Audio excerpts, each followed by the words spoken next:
Merhaba, ben Sinem. Ben Doğuş. İstanbul'da avukat Evet. yapan, şu an Hollanda'da IT sektöründe çalışıyor. Kariyer değişimini, buraya gelme hikayesini, burada bankada deneyimlerini birlikte konuşuyor olacağız. Çok memnun olurum. Tamam, başlayalım o zaman. Başlayalım.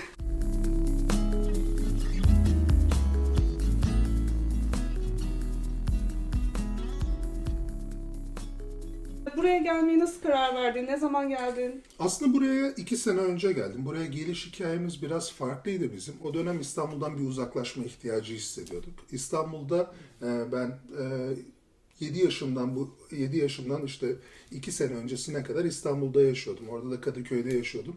Ama 2021 yılında ben kardeşimi kaybettim. Kardeşimi kaybettikten sonra bir de biz babasız büyüdük. Dolayısıyla ben kardeşime biraz böyle yarı bir baba figürü gibiydim. O kayıp benim için biraz zordu. Biraz işle falan avundum ama o dakikadan sonra aslında İstanbul'dan bir uzaklaşmak istedim. Aslında niyetimiz yurt dışı değildi o dönemde ve eşimle beraber de düşünüyorduk. Hani başka bir şehre taşınalım. Bu korona ile beraber uzaktan çalışma imkanları oluştu. İşte o zaten IT sektöründe çalışıyor. Ben avukatım ama ben de yeni bir yerde başka bir iş bulabilirim. Bunları düşünürken eşime bir tane teklif geldi. Bana sordu. Ben de dedim ki teklifi kabul et. Sen ne yapacaksın dedi. Valla bilmiyorum dedim. En ufak bir fikrim bile yok ne yapacağıma dair. Biraz hafif bir cahil cesareti. Ama bir yandan da İstanbul'dan ayrılmak istiyorduk. Biraz da onun getirdiği ekstra bir motivasyonla biz Hollanda'ya gelmeye işte 2 sene önce karar verdik. Başlangıç biraz böyle oldu yani biraz. Evet. Peki büyük de cesaret senin için değil mi? Sonuçta burada avukatlık yapamamayı da göze almıştın. Tabii bunu göze almıştım. Ben olarak kariyere gerekirse bir nokta vermeyi, kariyeri bütünüyle değiştirebilmeyi. Hatta ben de dedim eşime, hiç önemli değil, ben mavi yakalı da çalışabilirim. Buna hiç gocunmam, buna hiç etmem. Yani demem, bunca yıl işte eğitim aldım, bunca yıl işte 2 tane üniversite bitirdim. Hiç böyle bakmam o hayata. Çünkü çalışmak çalışmaktır. Ben biraz hayata o pencereden bakan bir insanım. Öyle bir imkan varsa öyle bir şey yapılır. Bu yoksa başka bir imkan yaratılır diyerek aslında biraz da bunları göze almak lazım zaten. Bunları göze almadan geldiğin zaman o kendi o güvenli alanında o duvarı biraz yıkabilmek gerekiyor ister istemez. Ben bunu 40 yaşında yıktım. Çok komik ama. Yok, komik değil. Peki ne için göze alıyoruz bunu? Ya aslında biraz daha benim açımdan biraz daha sakin ve stabil bir hayat için alıyoruz. Hollanda'nın ya da Batı Avrupa'daki bazı şehirlerin, ülkelerin sunabildiği bazı imkanlar var. Bu imkanlardan birinci imkan aslında biraz daha sağlıklı bir ortam, sağlıklı bir çevre. Bunu hangi pencereden baktığınla alakalı. Yaşın biraz daha gençse farklı bir pencereden bakarsın. Benim yaşlarımda gelmiş birisi başka bir pencereden bakar. Aile sahibi olan birisi başka bir pencereden bakar. Yani perspektif değişir ama ben hep Hollanda'yı aslında yani en azından banliyö kısmını şöyle özetliyorum. Benim çocukluğumun aslında İstanbul'una da çok benziyor belli noktalarda. Çünkü ben çocukken sokakta büyümüş bir çocuğum. Evden çıkardım sabahleyin. Tıpkı buradaki bütün çocukların sabah evden çıktığı gibi çünkü görüyorum etrafta. Bütün gün sokakta oynardım ve akşam evime dönerdim. Şimdi bunu ben satın alamam İstanbul'da. Ama burada alabiliyorum çünkü burada bu imkan var. Yani bu benim önceliğim olabilir, bir başkasının olmayabilir. Evet. Ama bu stabil ortam, bu güvenli çevre, bu sağlıklı etraf biraz bunlara olanak sağlıyor. Biraz aslında buraya gelmemizin sebeplerinden bir tanesi de buydu. Bu dediğimi İzmir Seferihisar'da da yaşarsın. Ama burada kazanç daha iyi. Güvenlik daha iyi. Evet. Peki seni biraz daha tanıyalım. Tabii. Nerede doğdun, liseyi, üniversiteyi nerede okudun, ne kadar süre avukatlık yaptın? Ben Fransa'da doğdum. İşçi bir ailenin Fransa'da doğan çocuğuyum. 1983 yılında Fransa'nın doğusunda bugün Alman İsviçre sınırının olduğu yer Mulhouse diye bir kentte doğdum. 7 yaşında Türkiye'ye döndük biz. Kesin dönüş yaptık. Kesin dönüş yaptıktan sonra da işte ben liseyi Kadıköy Anadolu Lisesi'nde okudum. Daha sonra Bilgi Üniversitesi'ne girdim. Orada hukuk okudum. Ondan sonra 2010 yılında avukatlığa başladım. İşte aşağı yukarı 15 yıl avukatlık yaptım. Yeşil pasaportu yeni aldım. Yeşil pasaport alıyor avukatlar 15. yıllarında. Ona yeni aldım. Aslında biraz böyle. Yani meslek, iş biraz bu şekilde yürüdü. Hangi davalara bakıyordun? Çoğunlukla aslında şirket ticaret, iş hukuku, sözleşmeler hukuku, biraz daha bu alanlarda yoğunlaşmıştım. Böyle daha çok şirket avukatlığı yaptım. Önce serbest avukatlık olarak başladım. Küçük ortak olarak bir yere girdim. Oradan ayrıldım. Birkaç yerde avukatlık yaptım. Sonra bir yönetici avukatlık yaptım derken en son aslında bir Japon şirketi olan Komili şirketi var. Onda şirket avukatlığı yaptım. Bir süre, işte 3 yıl falan onu yaptıktan sonra buraya geldim. Peki hala böyle avukatlığı özlediğin anlar oluyor mu? Ya aslında olmuyor. Şöyle, ben mesleğin 5. senesi miydi, 6. senesi miydi ne kendime şöyle bir karar verdim. 50 yaşıma geldiğimde dedim ben bu mesleği yapmak istemiyorum. Çünkü o sıra şöyle bir şey olmuştu. Benim sicil numaram 38.500'lerde. Bu şu demek. İstanbul Barosu 1860'larda falan kurulmuş bir barodur. İşte 1860'lardan 2010 yılına kadar 150 yıl ediyor. 150 yılda İstanbul Barosu 38.500 avukat yetiştirmiş.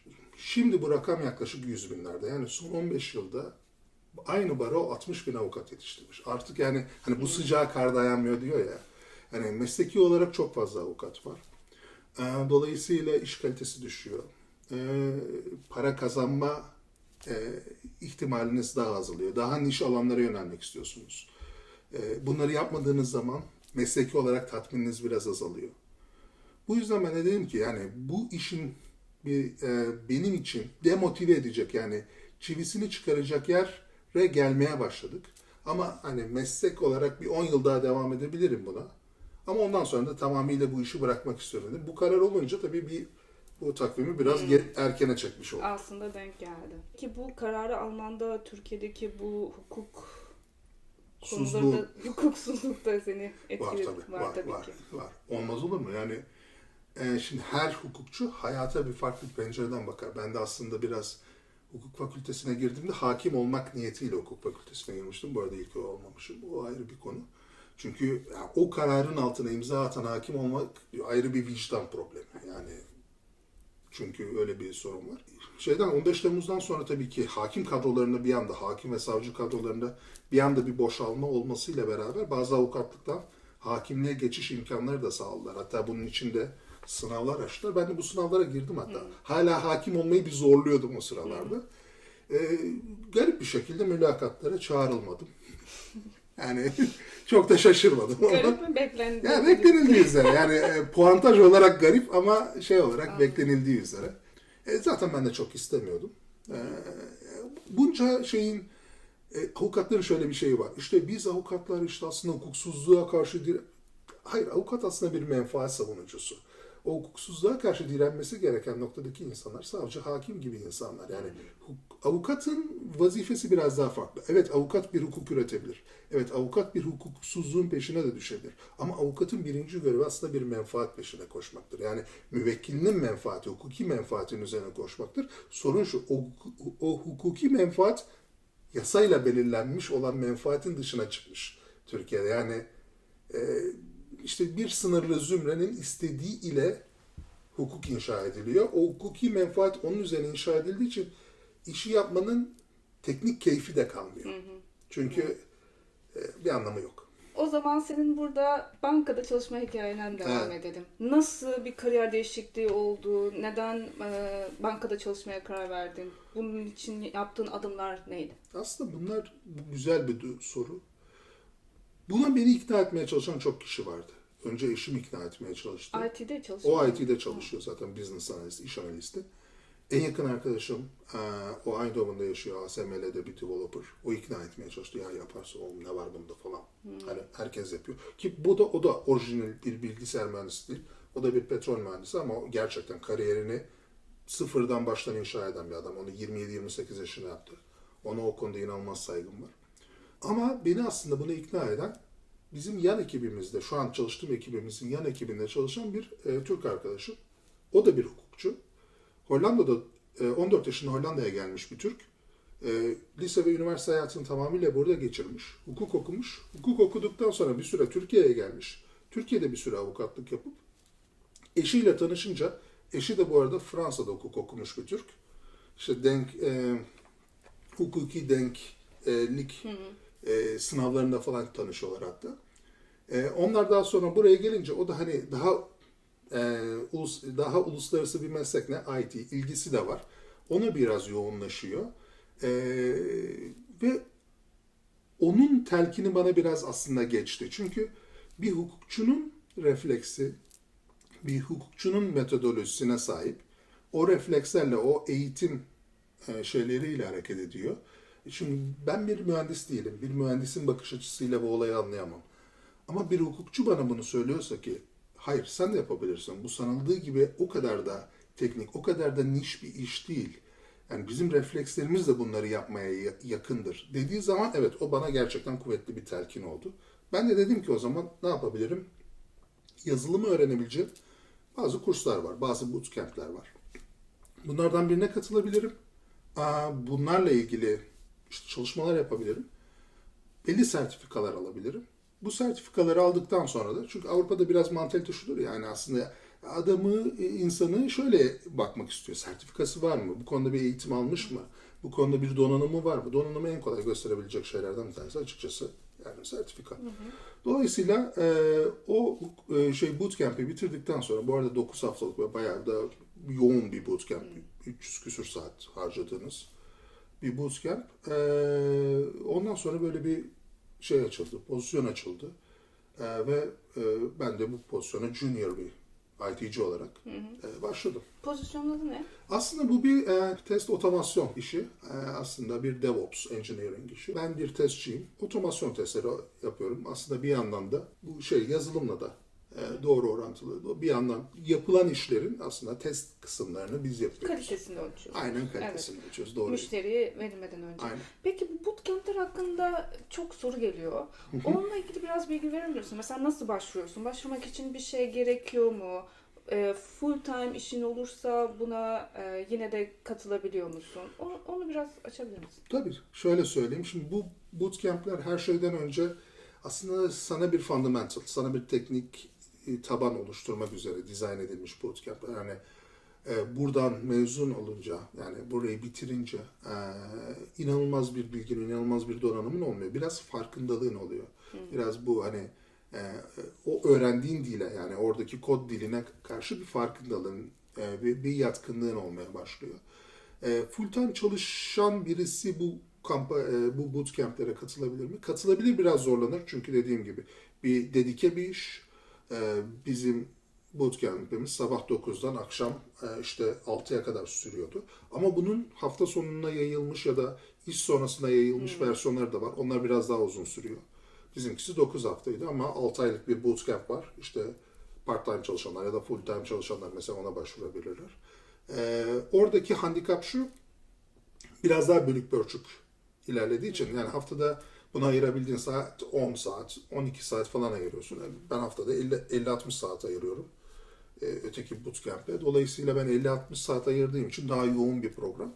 Oradan daha böyle daha sert bir şekilde çıkıyorsunuz. Daha böyle hazır bir şekilde çıkıyorsunuz. Ötekisinin de ama şeyi de anlarım. Bir yandan çalışmak, Kariyer değiştirmek ama bir yandan da hani ekonomik gerekçelerden dolayı çalışmak zorunda. Dolayısıyla evet o zaman da ötekini tercih etmeli. Peki sabah 9 akşam 6 dedin değil mi? Evet aşağı yukarı böyledir. 5 gün haftanın. Haftanın 5 günü. Onun dışında böyle projeler, ödevler Tabii. falan oluyor muydu Esfendi'de? Tabii yani benim katıldığım bootcamp'inde 2 tane bitirme projeniz olur.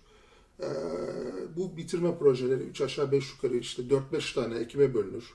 Bootcamp'teki katılan bütün öğrenciler. Her ekipte 3-4 kişi olur. 3-4 kişiyle öncelikle bir Airbnb tarzı bir application'ın bir şeyini yaparsınız. Replikasını yaparsınız. Bir benzerini yaparsınız. Dolayısıyla biraz frontend, biraz backend öğrenirsiniz. Onlar onu bağlıyor. Frontend'de bu şekilde görünüyor gibi anlarsınız. Daha sonra da kendi oluşturduğunuz fikirlerle o fikrin bu sefer bir app'e ya da bir başka bir şeye dönüştürülmesini yaparsınız. Dolayısıyla evet bu tarz bitirme projeleri ve en sonunda da bu bootcamp'in sonunda çıkıp o projeyi diğer ekip arkadaşlarınıza sunarsınız. Tıpkı bir stakeholder'a sunar gibi yani tıpkı bir projenizi normal bir profesyonel ortamda işte sunar gibi orada da sunarsınız. Katılımcıların bir kısmı da bunları değerlendirir, hatta yani bu projelerinizi değerlendirir geliştirme aşamasında. Öğretmenleriniz, instructorlar önerilerde bulunur. Aslında çok güzel. Yaptığınız işi teknik olarak geliştirmenin çok güzel noktalarından bir tanesidir aslında bu. Peki orada sadece QA, test değil, farklı mesela front-end developer, back-end developer gibi imkanlar da var değil mi? Evet, aslında ben test eğitimi almadım orada. Tamamıyla ben full stack development üzerine bir eğitim aldım. Daha sonra bu test kısmı gündeme gelince iş, bana hatta bu kısım soruldu aslında. Yani QA konusunda bir eğitimin yok ama yine de hani bu seni demotive eder mi, bu seni rahatsız eder mi? Ben de hayır dedim. Aslında çünkü iş biraz automation test olduğu için bir backend development da var geri planında. Aslında o background'unda olması gerekiyor. Background'ında olması faydalı ama doğrudan doğruya test eğitimi veren kurslar var mı bilmiyorum. Muhtemelen vardır. Bunda IS2QB ve TMAP diye 2 tane uluslararası geçerli olan şeyler var. Onlara bakabilir insanlar. Onların da sertifika programları var. Ben de bir tane yenisini daha henüz aldım birkaç ay önce. Ama onların da belli bootcamp'leri tabii ki vardır muhtemelen test kısmına girmek için. Backend veya frontend development'a geçmek isteyenler için de evet bu tarz bootcamp'ler var. Sadece birden fazla böyle şey var. Çok pahalı mı peki bunlar? Ucuz değil. Onu söyleyeyim. Yani bir birikim gerekir. Yani bazıları sana kredi imkanı sağlıyor. Böyle avantajları var. Ben de duymuştum. Bazıları iş bulduktan sonra ödeme yapabiliyorsun. Bir kısmı öyle.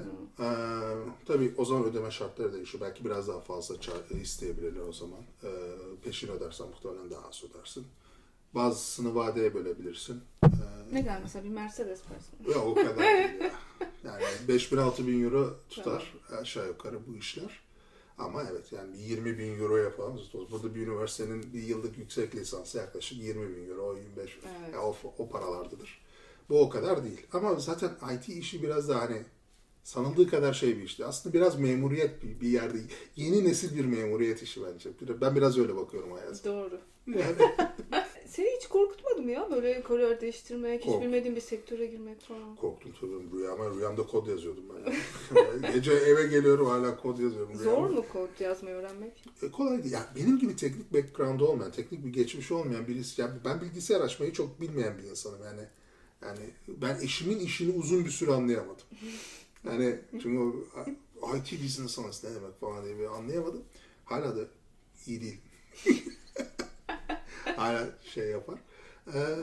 Ama yani tabii ki teknik background'u hiç olmayan birisi de değilim. O kadar da değil. Biraz abartarak söylüyorum ama evet biraz korkutucu geliyor ilk başta ama su soğuk ama girince alışıyorsun. Evet. Biraz öyle. Yani o ilk şok böyle bir depresyona sokuyor seni. Ya ben ne yapıyorum buraya? 5.000-6.000 euro verdim. Bunu çöpe mi attım?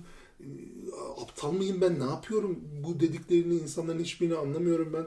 Benim zekamda mı bir sorun var dediğin noktalar evet oluyor ama işin doğalı bu. Nasıl motive ettin kendini tekrar bitirmek, iş arama sürecine girmek için? Ya aslında tekrar nasıl ya bunun motive etmenin şeyi şu. Yani bu bir challenge, bu bir zorluk. Bu üstesinden gelinmesi gereken, bu aşılması gereken bir şey. Ya bunu yapacaksın ya da başka bir şey yapacaksın. Yani o zaman öteki rotaya devam edeceksin. Ama bu rotaya girmeye karar verdiğin anda yani biraz kararının arkasında durmakla alakalı. Biraz zor kabul ediyorum. Ama büsbütün de umutsuz bir durum Peki değil. Yani. öteki rota dediğinde? Ya kendi kariyerinde devam etmeye çalışacaksın. Biraz daha... Orada o mümkün mü avukatlığı denk getirip bu iş bulabilmek? Birkaç alanda mümkün. Mesela bir legal counsel olarak devam edebilirsin. Bir kayıtlı bir avukat olmasın ama bir daha çok bir yasal danışman tarzı gidebilirsin. Data privacy kısmı 3 aşağı 5 yukarı aynıdır. Yani bütün kıta Avrupa'sının tamamında, Türkiye dahil, kişisel verileri koruma kanunu ya da GDPR denilen şey. O aynıdır. Türkçe kanunda sadece Türkçe çevrilmiştir. Almanya'da da aynıdır, Hollanda'da da aynıdır, Danimarka'da da aynıdır. O alanda ilgisi olanlara o alanlara gitmeyi öneririm. Özellikle bir yüksek lisansla ya da benzer sertifika programlarıyla destekleyerek. Çünkü o biraz daha uluslararası bir alan. Çünkü hukuk bazen lokal kalabiliyor ya. Hukuk en büyük problemlerinden bir tanesi o. Biraz lokal kalması. Evet. Dolayısıyla bir avukatın ya da bir hukuk fakültesi öğrencisinin ya da bu işlerle ilgilenen bir insanın bir noktadan sonra şey hissetmesini anlıyorum. Ya ben orada ne yapabilirim ki? İyi anlıyorum. Çözümü biraz Bu spektrumu yollardan geliştirmek. geçiyor. Evet. Çünkü böyle sorular gelmişti. Mesela uluslararası geçici bir mesleğim olmadığı için, parantez içinde avukat olduğum için yurt dışına gelme imkanım yok. Az. Ya şöyle, doğrudan tercih edilebilir misin bilmiyorum. Biraz daha zor ama Türkiye'de mesela o işe başlayabilirsiniz. Mesela amaç yurt dışına gelmekse, yani kariyeri yurt dışına şekillendirmek istiyorsa kişi, ben belki de o işin önceki 1-2 seneki kısmını burada tamamlayabilir. Yani burada dediğim Türkiye'de tamamlayabilir. Ya mesela bir data privacy konusunda mı uzmanlaşmak istiyor? Önce Türkiye'de bu alanda bir iki adım atarsa bu sefer hani hem özgeçmişinde o kısım görünecektir. Dolayısıyla oradan oraya bir köprü kurması daha kolay olacaktır. Ya da buraya gelip burada hani hazırdaki bir birikimiyle bir yüksek lisans programına katılabilir. Ama söyleyeyim pahalı. Yani Ama Avrupa vatandaşlarıysa eğer bir şekilde farklı, evet daha Avrupa düşük. vatandaşlığı Evet. varsa evet, o zaman çok makul. Bulgaristan'dan gelenler olabilir bazen. Bulgar Bulgar vatandaşlığı ya olanlar var. Bulgar Türkleri için güzel, müjdeli haber. 2500 euro falan. Evet. Aşağı yukarı. %10'u. Yani öteki türlü 20-25 bin euro. Evet. Doğru. Ya da arabanı sat. Arabanı sat gel yani. Her şey. Üniversite. Ha işte 2018 bir Evet. Mercedes. Peki senin için şey bir seçenek miydi? Sonuçta sen eşinin iş vasıtasıyla Hollanda'ya geldin.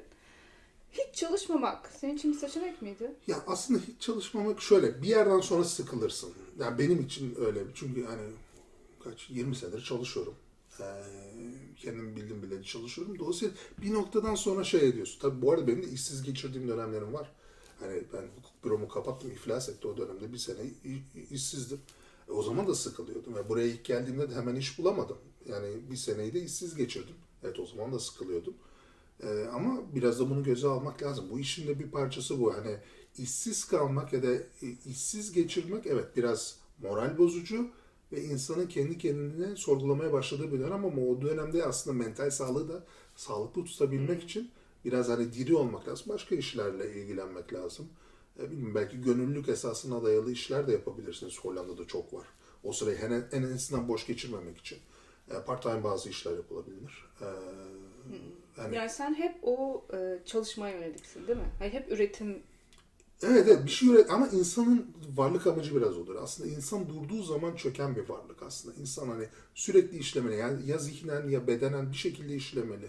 Yani zihnen işlemeli ki faaliyet, yani bir de bu manevi bir tatmin. Sadece maddiyatla alakalı değil. Evet. Sadece ekonomi değil. Evet. Yani insanın işe yarar olduğunu hissetmesi kadar değerli bir şey yok. Dolayısıyla bu biraz manevi tatmin Doğru. bence. Ve kendine güvenini bir de birlikte olduğun kişiyle olan ilişkini de etkiliyor. Benim gözlemlediğim kadarıyla. Kesinlikle. Yani şimdi açık konuşalım. Çiftler olarak gelindiği zaman çiftlerden biri ev ekonomisine katkı yapar. Diğeri yapmazsa bu belli bir noktadan sonra elbette bunun geçerli sebepleri olabilir. İşte işsiz kalma, hamilelik, okullar vesaire, Evet. hastalıklar. Bunlar geçerli sebepler zaten. Hani insanoğlu da belli bir noktadan sonra en azından bugünün dünyasında çalışma hayatı hep eş birdir ya, kadın ve erkek için de böyledir. Başka kültürlerde mesela Uzak Doğu kültüründe böyle değildir. Onların biraz daha kapalı bir kültür vardır. Onlar hala kadının evde çocuk yetiştirmesi gerektiğini düşünecek seviyededirler. Demokratik olarak bunda bir şey, yani ülkeleri çok demokratiktir. Japonya'dan mesela bahsediyorum, ama kadının iş hayatında olmasını garipserler. Ama o bağlamın dışında bir noktadayız dünya olarak artık. Hani kadının erkekle eş olduğu bir noktadayız. Dolayısıyla evet, kadın çalışıyor, erkek çalışmıyor, ya da erkek çalışıyor, kadın çalışmıyor. Bu belli bir noktadan sonra evet bir şey yaratır. Evet, bir dengesizlik Bir yaratıyor ve bozuluyor ilişkiler. Şey olur çünkü ekonomik olarak bir başkasına bağımlı durumda kalıyorsunuz. Evet. Bu kötü bir şey. Evet. Ve söz söyleme hakkın da olmuyor. Karşı tarafa güven azalıyor. Birçok parametre var gözlemlediğim kadarıyla. Peki senin burada iş bulma sürecin nasıl oldu? Böyle hemen kursu bitirdin, anında başvurdun ve kabul edildin mi? Biraz öyle oldu. Biraz hayatta ilk defa şansım yüzüme güldü. Güzel. Yani normalde çok şanslı birisi değilimdir.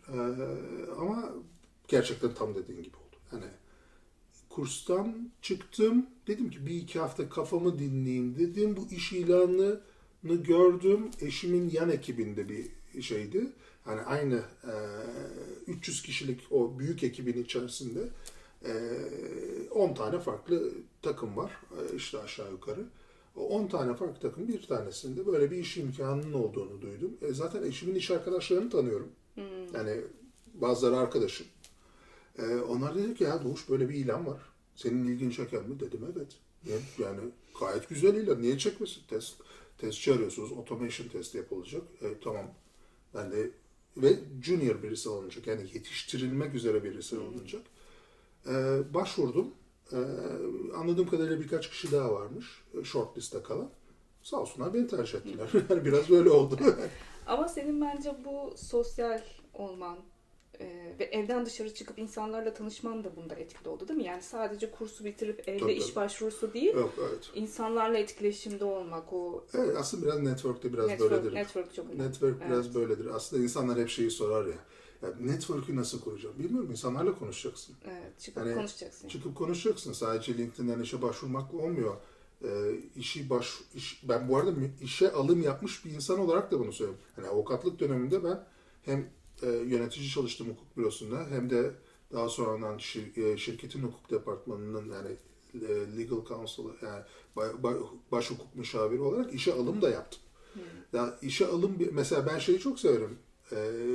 Başvurucunun bana doğrudan mesaj atmasını işte ben hani özgeçmişimi yolladım işte ilgilenirseniz sevinirim. Ben bu cüretkar adımlardır ve severim bunları. Evet. Bence de güzel şeyler. Yani işi nasıl istediği, işi sahiplendiğinizi gösterir. İşi ne kadar istediğinizi gösterir. İşi isteyen birisini işe almak daha kolaydır. Evet ve burada da ona dikkat ediyorlar. Yani senin ne kadar çok teknik bilgi, deneyimin, geçmişteki tecrübelerinden ziyade o an gerçekten ona ne kadar isteklisin. Evet. Ve iletişim yeteneğin nasıl, kuvvetli mi? Bence de. Bunlar daha ön planda gibi görüyorum ben. Doğrudur yani aslında yani açık konuşalım. Dünyayı yeniden kurtarmıyoruz. O tarz bir development işini zaten startup projelerde görürsün. Yani o genius çocuklar oraya giderler. O genius içine kapanık, geceleri bile kod yazan çocuklar o işlere giderler. Ya da Amerika'ya giderler. Orada para iyidir. Bu işte, burada bakılan iş biraz daha şudur. Uyumlu bir insan mı? Uyumlu birisi mi? Evet. Takımla iyi geçinebilir mi? Kendisine yapılan işi sahiplenir mi? O işi bir öte aşamaya götürür mü? Proaktif mi? İnisiyatif alır mı? Evet. Belli işleri onu itmeden de yapabilir miyim? Yani bazı adam vardır arkasından itmen gerekir o kişiyi. Bazıları da uçtan uca bazı bitirir yani. bitirir. Anahtar teslim. Anahtar. Yani bu şeyin hoşuna gider. Buradaki insan da, Türkiye'deki insan da hoşuna gider. Dolayısıyla biraz ben öyle bakıyorum. Yani sadece işe başvurmak değil. Evet biliyorum moral bozucu ve demotive olduğunuz bir iş. Çünkü bir işe başvuru bile bazen bir saate alıyor işte. Özgeçmişini ona göre düzenliyorsun. Bazı teknik özelliklerini ona göre ön plana çıkarıyorsun. Aynı dosya üzerinden onlarca kez değişiklik yapıyorsun. Sinir bozucu bir iş, kabul ediyorum. Ama bu kadarını yapıp yani bir adım daha atmak çok zor değil. O bir ekstra adım attığın zaman iş daha lezzetli bir hale geliyor. Evet ve senin dediğin gibi mesela o LinkedIn'de iş ilanı veren kişiye de ayrıca mesaj Tabii. atmak çok büyük bir adım. Fark yaratıyor. Ya fark yaratıyor. Bir de her şeyden önce o kişinin kafasında yani bu adam istiyor demek ki işi. Evet. Kadın istiyor demek ki bu işi. Yani belki de bunu tercih etmeliyim. Evet. Yani Akılda kalıyor. akılda kalıcılık Evet. yapıyor. Yani iş görüşmesi sırasında da ben bunu diyorum. Yani biz istemiyoruz. Yani kimse istemiyor. Kimse büyük beklentileri değil, uyumlu bir takım arkadaşı önemli olan kişi. Yani diğer dengeleri bozmayacak. Çünkü banka burası. Peki mutlu musun burada? Hollanda'da genel olarak mutluyum. Hollanda havası ve yemekleri dışında güzel bir Şu an ülke. yağmur yağıyor. Ağustos ayındayız. Evet, Ağustos 2 değil mi bugün? Evet. Yağmur yağıyor. Kazakla falan. 18 derece falan ama. Ben böyle durdum ama bakmayın ben üşümeyen birisiyim. Havası ve yemeği dışında Hollanda çok güzel bir yer. İnsanlar güzeldir, kibardır, naziktirler. Kişisel sınırlara özen gösterirler. İş hayatıyla özel hayat dengededir. Fazla mesai yapmazsınız çoğunlukla yani. işler patlamazsa, işler patlarsa yaparsınız. Tabii de yani olmuyor yani o genelde. Garip bir dili vardır ama herkes İngilizce konuşur. Almanca ile İngilizcenin bir karışımı bir dili vardı değil mi? Öyle biraz öyle geliyor bana. Evet. Biraz da gırtlağını kullandın. Bu taraflar da öyle. Güneyde biraz daha Daha o sert yumuşak, evet. H sesi biraz daha orada yok. Ya, evet. Dün bir festivaldeydim. Burada Pride kutlamaları vardı ve çok ses vardı her yerde. Çok müzik, yani tabii ki eğlence var. Bir çocukla tanıştık. Arkadaşımın arkadaşı. Kulağıma eğilip ismini söylüyormuş. Ben sonradan anladım. Çünkü ismi şöyle. Hert yani. Evet. Bir an ne yapıyor? Kulağıma bir şey mi yani? Bu arada benim kulağıma geğiriyor. Sonra anladım ismi Hert'miş. Evet. Ki bildiğim bir isimdi ama o an beklemiyordum yani kulağımda öyle bir hırıltı duyacağımı. Evet. O H biraz bende çıkmıyor. Yok bende o ses. Ben de yapabildiğim maksimum bu. Daha zaten güçlü bir sesti. Peki şunu soracaktım bir de. Avukatlık kimliğini bu işinde kullandığın noktalar oluyor mu? Benzerlikler var mı? Çok da uç noktalar olmasına rağmen. Ya şöyle aslında transfer edilen şeyler oluyor. Yetenekler oluyor her meslekte aslında. Başka bir iş yaparken de mesela şeyi düşünsün insanlar. İnsanlar annesinin karnından avukat doğmuyor. Aslında hukuk fakültesini okuyorsunuz, sonra staj yapıyorsunuz, sonra avukat oluyorsunuz. Belki bilmiyorum. Bir kısım insanlar da o sırada işte başka öğrenciyken harçlık kazanmak için meslekler yapıyorlar. İşte garsonluk yaparsınız, başka bir iş yaparsınız, kasiyerlik vesaire yaparsınız. Ben her işin bir sonraki işe aktarılabilecek yanlarının olduğuna inanırım. Avukatlığın da buraya aktarılabilecek yanları var. Mesela bu iş bir de detaylarda dikkatli olma işidir. Yani kodu yazmada, kodu test etmede, iş gereksinimlerini anlamada. Evet bu aşağı yukarı hukukta da biraz böyledir yani okuduğunu anlama işidir. Ona göre bir çözüm üretme işidir. Burada da biraz benzer noktalar var. Bu biraz şeye nasıl baktığımızla alakalı, işe nasıl baktığımızla alakalı ama avukat kimliğiyle alakalı Türkiye'de şöyle bir şey var. Türkiye'deki insanlar, mesela ben öyle değildim ama Türkiye'deki bazı insanlar avukat olarak da yaşıyor. Özel hayatını da avukat olarak yaşıyor. Nasıl oluyor? Ya, yani sürekli savunma halinde. Yok şöyle yani.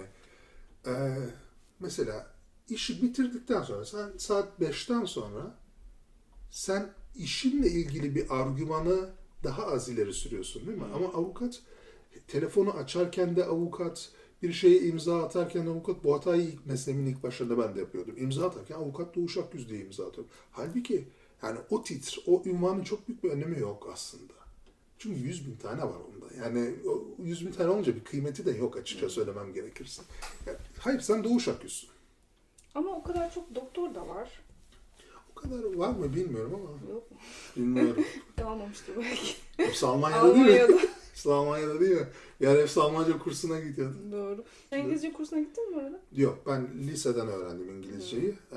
Kadıköy Anadolu Lisesi'nde okudum.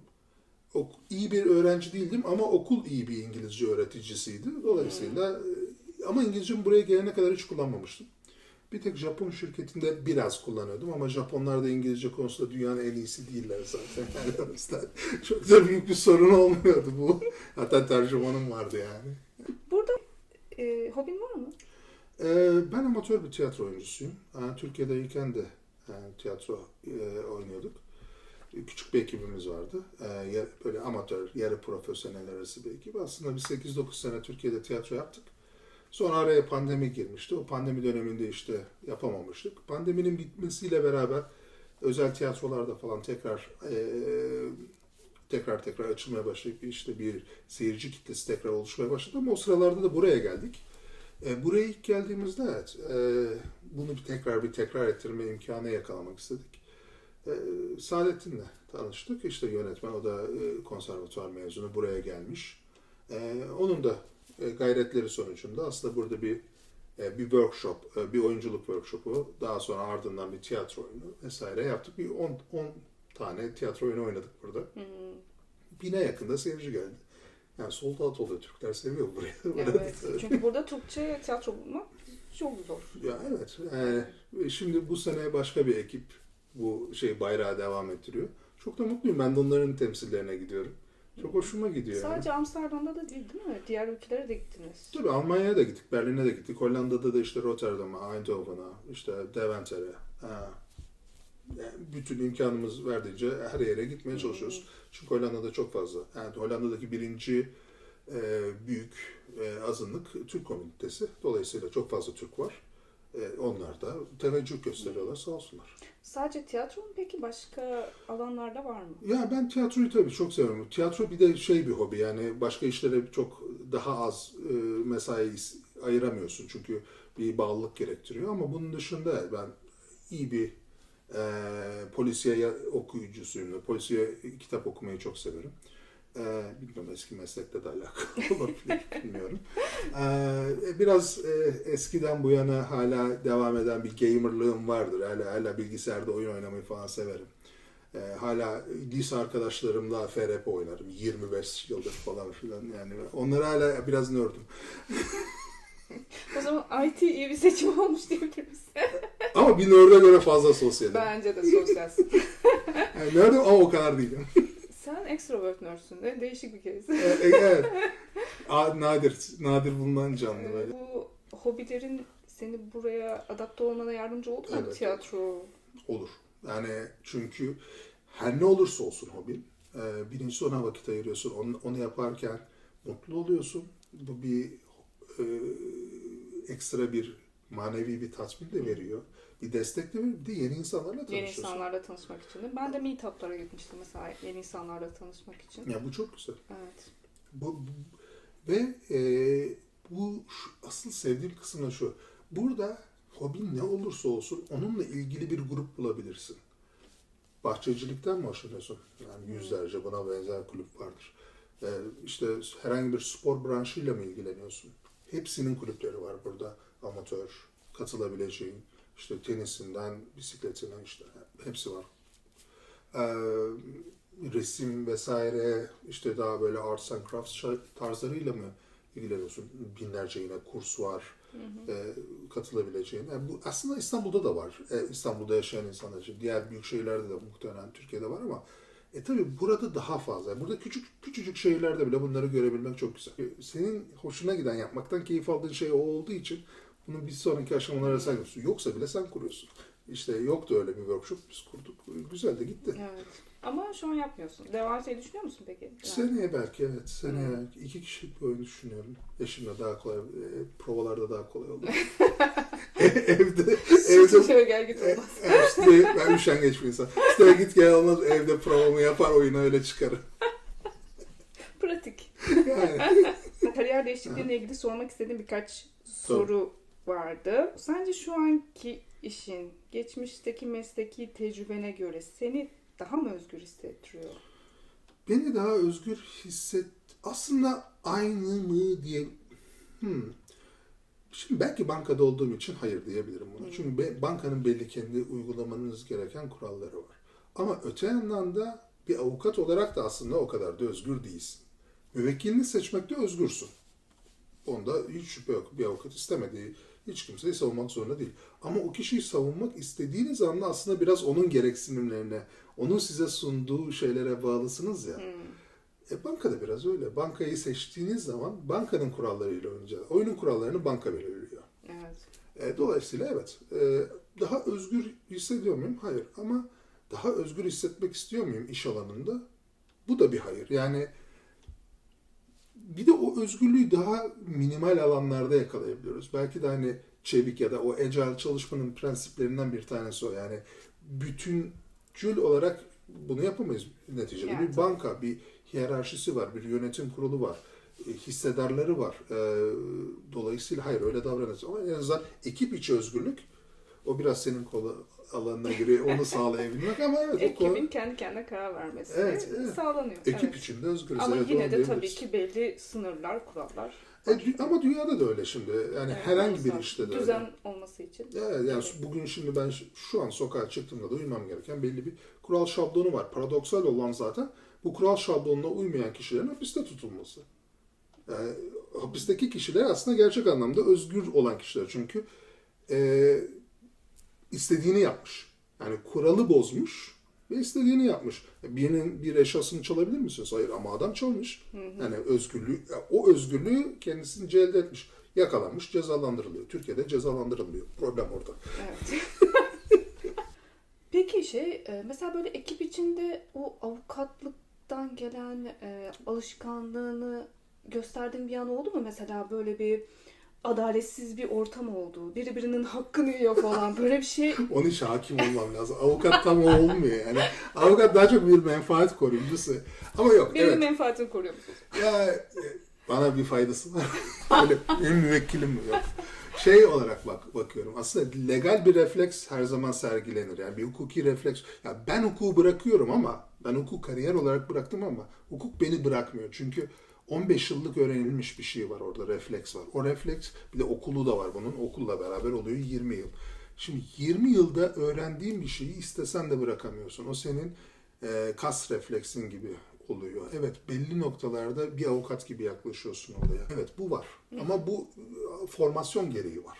Ama kalkıp da birinin hakkını savunmuyorum yani. Para verirse o savunur. Tamam, aklımızda bulunsun. Para verirse ne olmaz. Türkiye'de hukuk alanında çalışırken seni en çok zorlayan neydi? Böyle aklında kalan bir örnek, bir dava var mı? Türkiye'nin hep de hukuk konusunda biraz derme çatma olduğunu gördüm. Yani hukukta evet, iyi niyetli bir şeyler yapmaya çalışıyoruz ama tam olmuyor. Yani evet, iyi niyetli insanlar var. Cesaretli savcılar, hakimler var. Cesaretli avukatlar, hukukçular var. Ama bu birçok kliye kurban gidiyor bu insanlar. Bazen bu çoğu zaman siyasi bir şeye kurban gidiyor. Yerleri değiştiriliyor. Daha kötüsü bazen bir noktadan sonra hepsi ister istemez sistemin parçası oluyor. Ve aslında onlar da meslek hayatlarına ilk başına döndükleri zamanki halleriyle işte 50 yaşına geldikleri haller arasında dağlar kadar farklar oluyor. Belki onlar da mutsuzlar. Çoğunlukla da mutsuzlardır. Çünkü bir hukukçunun aslında refleks her zaman aslında evet. Deminden beri o anlamda espri yapıyorum. Evet, menfaatini korun falan diyorum ama evet, özü şeydir her zaman. Yani bir adaletsizliği ortadan kaldırmak ya en azından tolere edilebilir noktaya getirmektir. Bugün Türkiye'de yani Türkiye gündemini ben ister istemez takip ediyorum. Biraz news junkie'liğim var yani, böyle takip ederim. Ama hala Türkiye'de gördüğüm şeyler, Türkiye hala aynı şeylere ve aynı konulara emek ve mesai harcıyor. Buna enerjisini harcıyor. Buna harcayabileceği enerjileri başka şeye harcasa aslında daha yaşanılabilir, daha mutlu olabilir bir hale gelir. Ben bu konuşmayı yapmak zorunda kalmam. Çünkü bazı insanlar buraya gelmek istemeyebilirler o zaman. Evet. Çünkü işin biraz da doğası budur. Ben 40 yaşından sonra buraya gelip Türkçe konuşmadığım bir ortamda kendimi ifade etmeye çalışırken hani düşünmediğim, ana dilimin olmadığı bir dili konuşup kendimi bu şekilde idame ettirmeye çalışacağım ama Türkiye'de kalabilirdim, aynı imkanlar. Tabii ki buradaki imkanları veremez Türkiye ama asgari müşterekte buluşabileceği yerler vardır Türkiye'nin de. Peki diyelim ki Türkiye'ye dönmek durumunda kaldın. Tabii Hangi mesleği seçeceksin? En ufak bir fikrim bile yok. Ama avukatlık yapmam herhalde ya. Yani çünkü o iş benim için artık bakkal dükkanına dönmeye başladı. Hani o işi artık yapmak istemem. Hani her mahallede bir bakkal dükkanı var. Çünkü her mahallenin bir bakkal dükkanına ihtiyacı var. Ama her şirketin bir avukata ihtiyacı var. Ama o kadar çok mezun veriliyor ki şimdi böyle yapınca da şimdi insanlara hukuka sanki dışlıyormuşum, sanki hani seçmeyin bu işi diyormuşum gibi geliyor. Çünkü sanıldığı kadar prestijli bir iş artık olmaktan çıktı. Eskiden en azından 90'lı yıllarda ya da daha öncesinde avukatlık daha prestijli bir iş gibi geliyordu. Hala insanların algısında böyle bir şey var. İşte avukat işte cübbe Evet, giyiyor. çok saygı duyulan bir Çok, meslek. bence değil. Çünkü bu kadar mezun verilen bir yer, bu kadar prestijli bir iş denklemi tam oturmuyor. Sayısının az olması lazım ki prestijli olması lazım. Yani hiçbir mesleği şey etmiyorum, alçaltmıyorum, küçültmüyorum ama her köşe başında hani olan bir manavın prestijli bir meslek olduğunu iddia edemeyiz. Yani avukatlıkta biraz böyle İstanbul'da işte 40 bin 50 bin belki daha fazla avukat var. O kadar taksi yok İstanbul'da. Peki son soru. Peki. Senin gibi böyle kariyerini değiştirmek isteyen ama buna cesaret edemeyen insanlara tavsiyen var mı? Cesur olmaları. Yani aslında yani bir adım gelmesi, yani bir adım atılmalı. Bazı şeyler iplik söküğü gibi geliyor. Hani her şey çok mükemmel olmasına gerek yok. Bu arada biz buraya ilk geldiğimizde hani her şeyde güllük gülistanlık olmadı. Ben 3 ay boyunca 30 metrekarelik bir otel odasında yaşadım. O sıra Türkiye'ye hala uzaktan çalışıyordum. Bütün toplantılarımı otel odasının böyle küçücük bir toplantı odası vardı. Oradan yürütüyordum. Eşim, küçük bir yemek masamız vardı. Oradan çalışıyordu. Ev bulana kadar çok ciddi sorun yaşadık. Bulamadık çünkü yani bazı şeyleri de bilmiyoruz. Yabancı olduğumuz şeyler. Evet. Küçücük bir ev bulduk. O küçücük eve yerleşmek zorunda kaldık. Eşyalarımız sığmadı. İstanbul'dan getirdiğimiz eşyalarımız. 2 sene o evde yaşadık. Bu süre içerisinde ben işte 2 senenin önemli bir kısmında işsizdim. Her zaman her şey istenildiği gibi gitmiyor ama birincisi sabır, ikincisi cesaret. Yani biraz da bir sebatla karşılamak lazım Evet. bazı şey. Göçmen olmanın belli zorlukları var. Ben bir göçmen bir ailenin çocuğu olarak Fransa'da doğdum. Onun belli zorlukları vardı. İstanbul'a bir göçmen olarak geldim. Onun bir zorluğu vardı. Şimdi buraya tekrar bir göçmen olarak geliyorum. Göçmen olmanın getirdiği belli bagajları var, evet. Ama belli iyi yanlar da var. Adaptasyon. Yani hiç kimse göçmenler kadar yüksek adaptasyona sahip olamaz.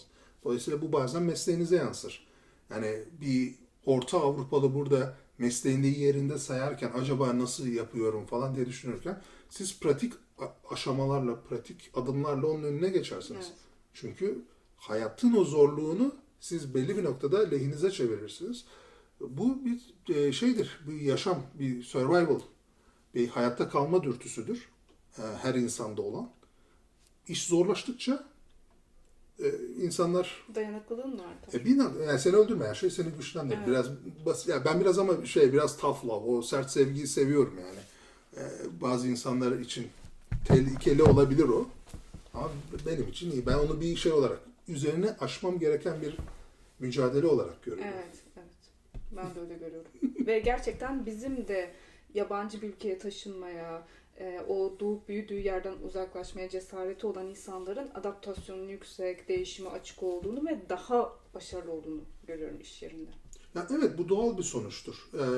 İşte insanlar bu yönde hareket ettikleri için aslında biraz da insan olabilmişlerdir ya. Aslında hani baktığımız zaman aslında sapiens, homo sapiens değildi. Birden fazla insan türü vardı. Homo sapiens bunların arasından adaptasyona en yatkın olanı. En güçlüsü değildi. Neandertal daha güçlüydü insandan. Daha zekiydi hatta, yani en azından beyin hacmi daha büyüktü. İşte Homo denisova diye bir insan türü keşfedildi. Borneo adalarında falan.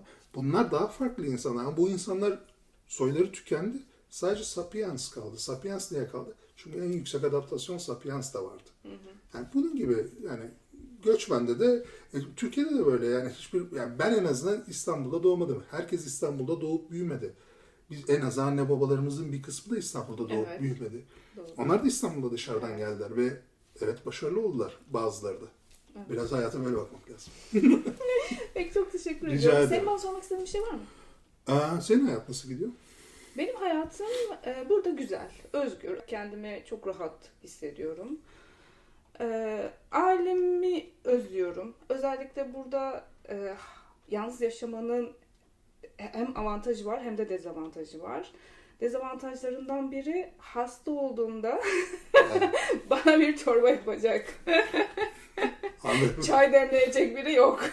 Evet. Ama bundan dolayı da mesela olduğundan daha güçlü hissetmiyor musun kendini?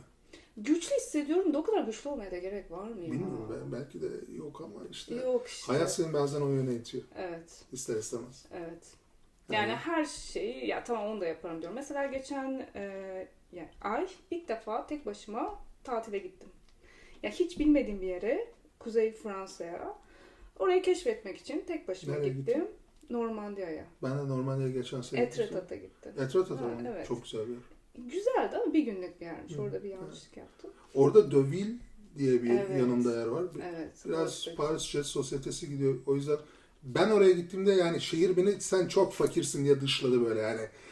Yani kimse dışlamadı. Şehir dışladı yani. O kadar lüks ki her şey. Ben burada çok fakir kaldım dedim. Monaco'dan falan daha mı lüks? Kapışırlar. Ha, oraya da gidecektim aslında. Evet. İyi ki gitmemişim o zaman. Onun yanında ama Honfleur diye bir küçük bir balıkçı kasabası var. Çok tatlı bir yer. Orası daha proleter. Orayı daha hoşuna gider. Daha halktan Daha insanlar. halk. Özellikle kabuklu deniz ürünü seviyorsan mükemmel yerler buralar. Arabayla mı gittiniz oraya? Oraya arabayla gittim. Biraz evet. Bir 6-7 saat sürdü. Ha, o da buranın avantajlarından bir tanesi yani. Avrupa'daki pek çok noktaya aslında buradan İstanbul'dan İzmir'e Evet. gidermiş gibi gidiyorsun. Yani İstanbul'da İzmir arası 6 saat. Ben 6 saatte Fransa'nın kuzeyine gidiyorum. İşte Almanya'nın önemli bir kısmına gidiyorum. 8 saatte Berlin'e İsviçre'ye gidiyorum. gidiyorlar. Evet, İsviçre'ye gidiyorsun. Zaten Belçika çok yakın. Belçika. Ben de trenle gittim Paris'e 3 saat. Oradan Oradan. Flixbus'la otobüsle Hı, geçtim. Güzel. 2 saat falan sürmüştü. Öyle güzel yani daha cesaretli oldum ben de. Mesela tek başıma gidip bir yerde yemek yemek çok normal geliyor. Türkiye'de mesela çekinirdik böyle şeylerden. Evet. Hani o yönde ben de çok değiştim. Peki Türkiye'ye gittiğin zaman mesela aynı hissediyor musun? Buradakiyle aynı mı? Hı hı. Yok tabii ki aynı Biraz hissetmiyorum. farklı oluyor. Yine gider tek başıma yemek yerim. Tek başıma yine Kaş'a giderim, Cunda'ya giderim, tatil yaparım. Ama orada daha böyle insanların gözü üstündeymiş gibi hissediyorum. Biraz daha sanki Türkiye belli konularda daha böyle komün yaşamayı seviyor değil mi? Böyle... Ama onu da seviyorum. Yani böyle hemen biriyle muhabbet etmek. Onu ben de yapıyorum. Mesela işte buradaki adama mesela hal hatır sorduğum zaman bazen de şöyle oluyor ya adamın aslında yani kişisel alanını çok mu ihlal ediyorum diyorum. Daha sonra diyorum ki ben Akdenizliyim, ben ihlal ederim, yanlış anlama diyorum. Evet. Çünkü yani senin halini hatırını sorduğum zaman bazı Kuzey Avrupalı anlıyor. Bu adam niye benim özel hayatımı sorguluyor anlıyor. Evet. Hayır o yüzden sorgulamıyorum. Ben Türk'üm. Türkler böyledir yani. Yunanlılar da böyledir. İspanyollar, Portekizliler de böyledir. Evet. Biz insanların halini hatırını sorarız. Hem onu sorarız hem de mesela saçını kestir. Ya bir değişiklik yap. Kocaman küpe tak, tamam mı? Ya kimse bir tepki vermiyor. Tamam bak bu güzel ama yani Bir yerden sonra da, arkadaşlar görünmüyor mu? ya ben bunu bir tepki almak için yaptım. Yani saçımı o yüzden böyle kestirdim. Bu kadar küpeyi o yüzden taktım. Biraz öyle yani değil mi? Yani bir de hani güzel bir şey görüyorsan söyle, değil mi? Yani söyleyebilirler bence. Ben onu hala yapıyorum. Kibar kalacağım diye yani. Yani bir de hani şey de yapmıyorlar ya, mesela kilo almışsın, kilo vermişsin falan da kesinlikle. Body söylenmiyor. shaming gibi Evet, düşünün evet. yani.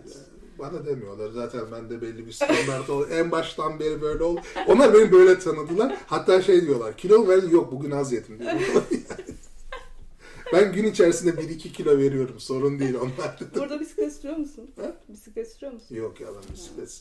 Ya evde var bir tane ama yani o farklı bir kültür. Biraz da şimdi bunlar yürümeden önce bisikleti binmeyi öğreniyorlar Evet. desem hakikaten öyle. Yani Evet, sokakta bebekler. 2 yaşında çocuklar böyle destek tekerleği olmadan gidiyorlar. Çok da tatlılar, ben böyle görünce onlara böyle bakıyorum. Hayran böyle nasıl olabilir, bu mümkün değil falan diyorum ama o bir kültür biraz öyle. 70 yaşındaki teyzeler bana zil çalıyor arkadan. Yani yavaş bisiklet sürdüğüm için 75'likleri geçiyorum ama. Onlar çok hızlı sürebiliyor ya. Ama Bana çalıyorlar. 70 yaşındaki teyze beni geçiyor yani. Böyle, teyze böyle yani o kadar fit ki fitlikte ölecek yani böyle yani 100 yaşına kadar yaşıyor işte. Demek spor yapmak. Bisiklet faydalı bir şey. Bisiklet faydalı bir şeydi. Bana bakmayın. Her yere arabayla gidiyorum. Dediğimi yapın, yaptığımı yapmayın. Her yere arabayla. O Türkiye'deki, İstanbul'daki alışkanlığıma devam ediyorum. Evet. Peki çok teşekkür ederim Rica ederim. katıldığın için. Rica ederim. Görüşmek üzere. Görüşmek üzere. Sağ ol. Bye bye.